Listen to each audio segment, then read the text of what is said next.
At what point did you realize that you were just being used? Story 1. I was with my ex-fiancée for 3 years. There were a lot of major red flags that I was being used during the last 5 months of our relationship. His company lost a lot of jobs, barely had any work for their employees to do, maybe worked a couple hours once or twice a week. All his coworkers went and found side work together to stay afloat. He didn't join them. He did stop paying his share of the bills and instead used that money to go out drinking all day or buy some new unnecessary parts for his truck. Every time I asked if he could chip in even just a tiny bit for bills, he said he couldn't. Then I'd find a receipt for a $100 bar tab carelessly left on the counter. It was obvious he had checked out and just wanted to sit around, do whatever he wanted, and not work. The defining moment was while we were driving home after hanging out with friends. Someone jokingly asked when we were planning to get married. We had been engaged for 2 years. I flat out asked him, "When are we getting married? When are we going to start a family?" We talked excitedly about it so much after he proposed. "You know, I don't really want to get married. I think we're fine how we are, and I don't even know if I want kids." Yep, I'm being used. He's just dragging me along. He doesn't love me anymore.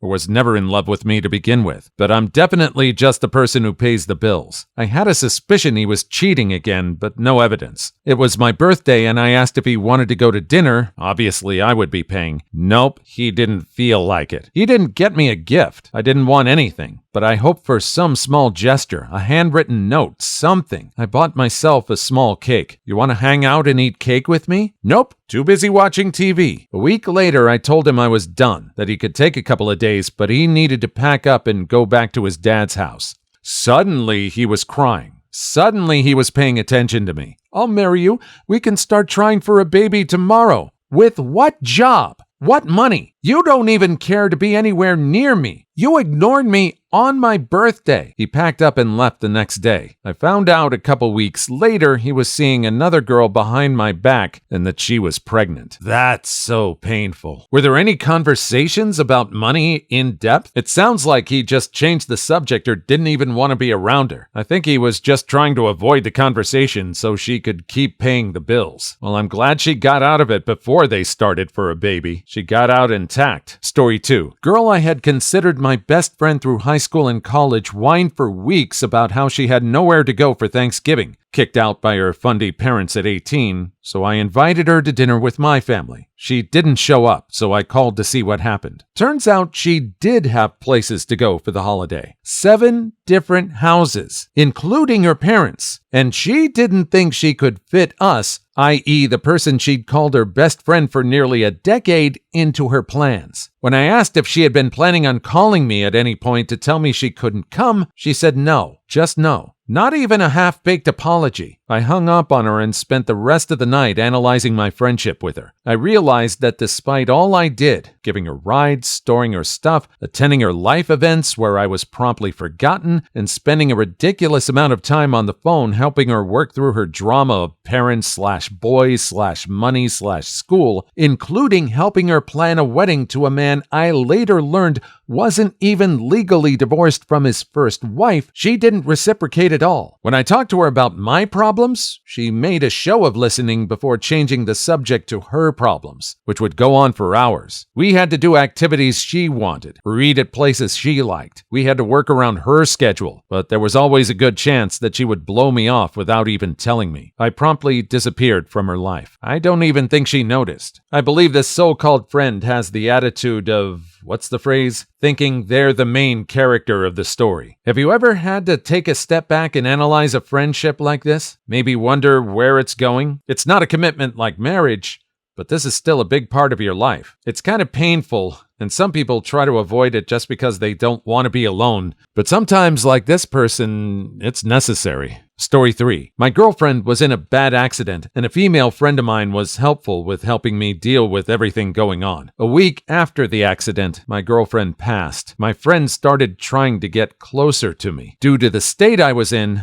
depressed, lonely, just wanting to feel happy again, my judgment was skewed and we started hanging out a lot. A little over a month later, she sends me a text stating that we can't see each other anymore. Turned out she was using me to make her crush jealous. Really messed me up for a while. I never fully coped with the passing of my girlfriend because of it all. Edit. Thanks for all the kind words. Never had strangers on the internet show such compassion to myself. As for where I am now, this happened 6 years ago. As a result of it all, I do suffer from depression and I tend to lack emotions. Other than all the negatives, I am now happily married and found someone who truly cares about me equally as much as I care for her. I'm glad this person found someone real that they could lean on. It's also interesting that they admit that they still have issues with feeling emotions. It's a good ending, but he realizes it's not all just a very happy rainbows and unicorns ending. Story 4. We have been friends since high school. About 10 years or so later, another friend of mine went real talk on me and asked when the last time I was with Kate without her needing a ride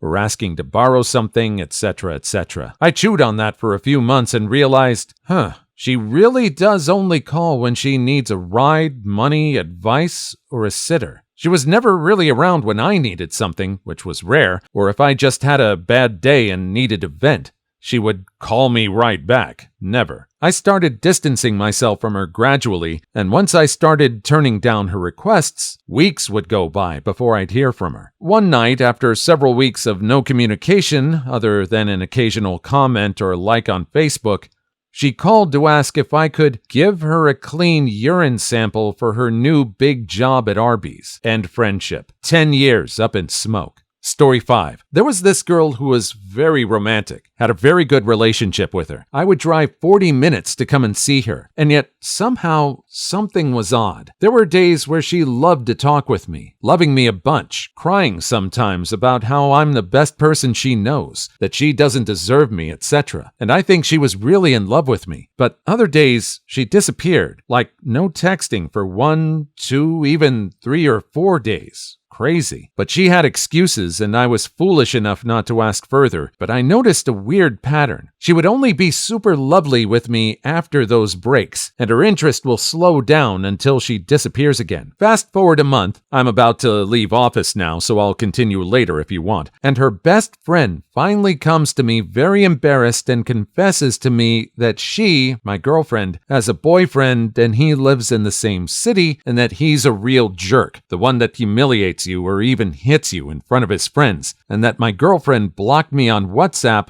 and logged off Facebook every time she was with him to avoid getting caught. And all the time she chatted me back or called in the middle of the night with the excuses, I had a fight with my parents, I'm anxious, I can't sleep, etc., to which I did my best to tranquilize her and ask if she wanted to see me tomorrow, etc., was actually every time he did something bad to her. Like showing his friends videos of her sucking his peen, or maybe calling her a party girl in front of classmates. I was stone cold. I didn't know how to feel. I didn't know what to even say to her. If even talking back to her again was awful, but at the same time guilty to leave her because it would make her abusive relationship even worse. Edit. I stopped seeing that girl after about 10 days of her friend's confession, and turns out she also started smoking pot with this guy and broke up with her best friend too. I haven't heard much from her, just some drama about how his boyfriend was like her dealer and got beat up, but to be honest, I don't even know if it was the same guy. I don't care anymore.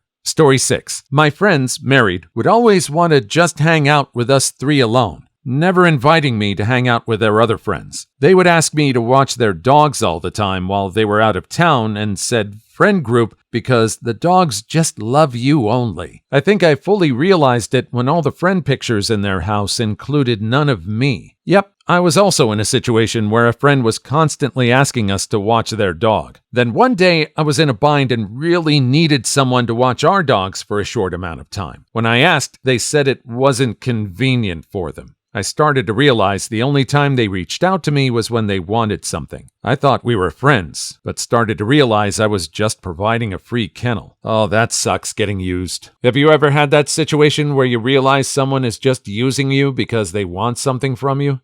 I mean, if there's someone who wants me to watch their dog once in a while, yeah, that's fine. If they're close, cool. But why pretend to be my friend? That just goes beyond it. Just be honest about what you want. Did this couple even like this person? Story 7. My drama queen grandmother was basically disowned by everyone but my dad and I. It seemed like she really cared about me and we were close, but something felt off. One day, her and my dad had a huge fight, and she's calling me crying saying, "If I don't have my son, I have no one." She said it in the next 3 conversations. When I tried confronting her about how she treated my dad, she said she needed a break from talking to me. It all hit me at once. She was using me as some kind of audience to fuel her self-esteem. It was always about her and her drama. She didn't love me. She loved the shock value and validation I gave her. And when it stopped, I had used up my value. Story 8. I was befriended by a few people who pretty much used me due to my low self-esteem and eagerness to please to make them feel better. Also, since I was chubbier than most of my then so-called friends, I make them look prettier when we go out. I have a habit of spoiling friends by doing things for them, so when the time came that I needed to say no, they were not happy about it and dropped me in a dime. Took a while for me to notice the patterns. Story 9. When he would constantly complain about money, even though he wouldn't hold down a job for more than a couple months at a time. I would pay for dinners and anything else for dates because he said he didn't have the money, even though he had champagne taste. I don't expect gifts, but he couldn't even take me out or get me something small for my birthday or our anniversary, but then ended up buying himself a $500 bike because it was cool. It's really painful when we figure out someone is just using us for our money.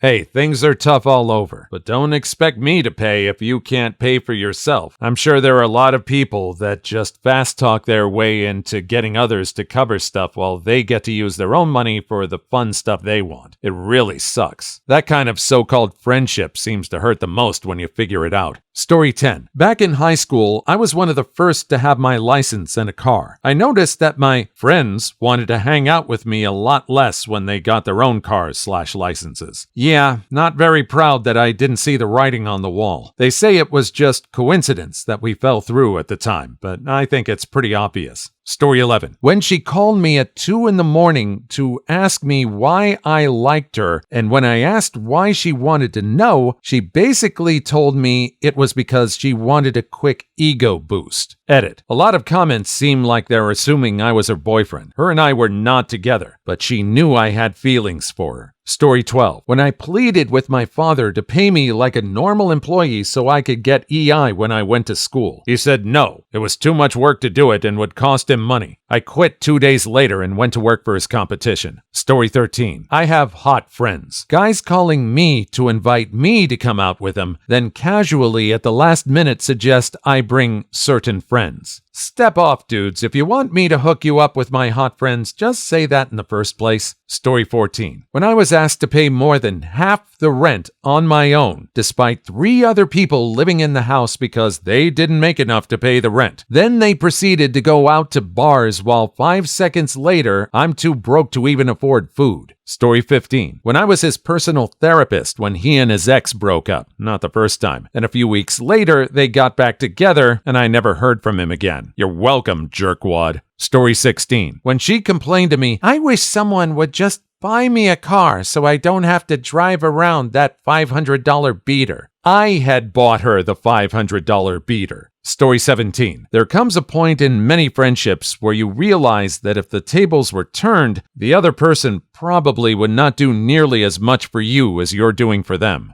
Story 18. They stopped inviting me out and texting me when I told them I didn't want them to store their herb at my place anymore. So much for best friends. Story 19. When I noticed that Daisy, the goat down the road, was only happy to see me if I was walking by with food. If I had nothing to eat, she wouldn't give me the time of day. She's a people user. Story 20. When I said that I can't afford to keep footing the bill every time we go out, and her response was, maybe you should work harder. Story 21. When she said, I said I'd go out with you as a dare. I was 14. Story 22. To be honest, I'm only smashing you because you look almost identical to my ex. Huh? Please leave your story in the comments. I would love to make a video on them in the future. Also, don't forget to like and subscribe.